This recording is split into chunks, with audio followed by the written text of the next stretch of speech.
Good morning, everybody. Welcome back to our installment of Scott Selections here for Sunday, January 17th. We're getting today's play that a quick recap of what happened yesterday. We ended up going 1-2. We ended up losing less than a unit. We ended up splitting, going 1-1 on the UFC card, losing the two-pick parlay with Buckley and Ponzinibbio moneyline. Both of them lost, actually, which was kind of shocking as the two big upsets on the card. But we ended up winning the main event with Holloway by decision at plus 135 on Bet Online. So we ended up making 0.19 units or so on the UFC card, and then we ended up losing the play that it with UCLA minus 14.5. As it ended up taking on Washington. Shame UCLA didn't show up for the first half, ended up trailing by 10 at the break to a 1-10 Washington team before outscoring them by 15 in the second half. Line closed at 15, so we ended up beating a half-point line move. But either way, UCLA just came out extremely flat in the first half before waking up, and unfortunately that came a little bit too late. So ended up going 1-2 yesterday, not that great, but look to bounce back here on Sunday. We're going to be taking a little bit of a break from college basketball on the Sunday card because I know a lot of you want to be talking about the NFL, since, of course, those are going to be the two games that everyone's going to be glued to. And we're going to be looking at a player prop in the early matchup here in the AFC between the Cleveland Browns and the Kansas City Chiefs. And the play of the day is going to be on Kareem Hunt over 16.5 receiving yards at minus 118 on FanDuel. The time of recording of 3:39 a.m. Eastern time. A couple reasons why I like the over in the receiving yards for Hunt. First of all, it's a very solid deal market-wide. If you shop around, the current receiving yards for Hunt is at 19.5 on Bet Online at minus 143 to the over.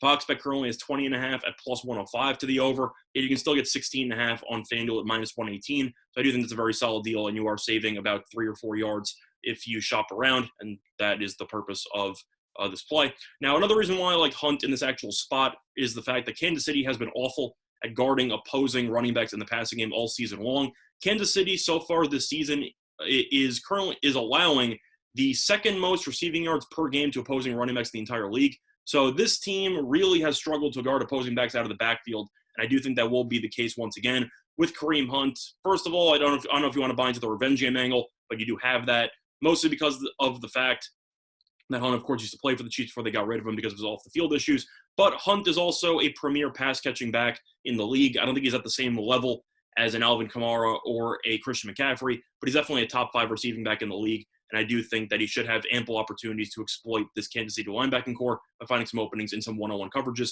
Plus, if you want to actually talk about game flow in this game, Kansas City is a 10-point favorite, and the total is 57, which means that they are expecting a ton of points in this game, mostly from the Kansas City side. Where if you expect Kansas City, for example, to score around 35 points in this game or so, and you expect Cleveland to play from behind, then you should have some really solid game flow for Hunt, because you might just see Cleveland be forced to go 4 wide with a running back pretty much for most of the fourth quarter in garbage time. You might also see a lot of prevent coverage coming from Kansas City. And from what we've seen from Kansas City this season is the fact that when they get up big, they tend to take their foot off the gas a little bit. So far in the regular season, that was the case. And I do think you could see a lot of dump-off passes from Mayfield late in the game if this game gets out of hand, because Kansas City is trying to keep everybody in front of them. So you could see Hunt get a decent amount of snaps in that type of situation, where he should have a lot of openings. Plus, in general, Hunt's just a very solid receiver.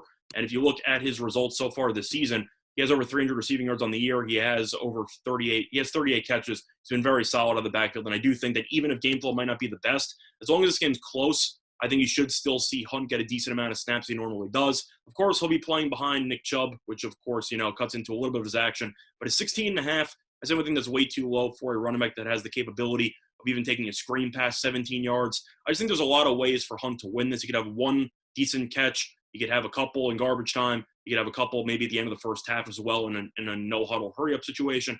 I just think that this total is way too low. And based on the juice that you have seen so far at 16.5, even at 15.5 on DraftKings at minus 148, and this line should probably end up climbing to around 19.5 or 20, maybe even higher, and if some of the offshore markets as well climb. So based on that, I do think that this number will continue to rise. So I do like the current number, and I do think there is some value based on the matchup itself and the fact that Kansas City has been awful at stopping opposing running backs from catching the ball all season long. So the play that I once again here for Sunday, January 17th, is going to be on Kareem Hunt over 16.5 receiving yards at minus 118 on FanDuel. That's been Installment Scott Selections. Good luck to all of you and your respective bets today. Bye, everyone.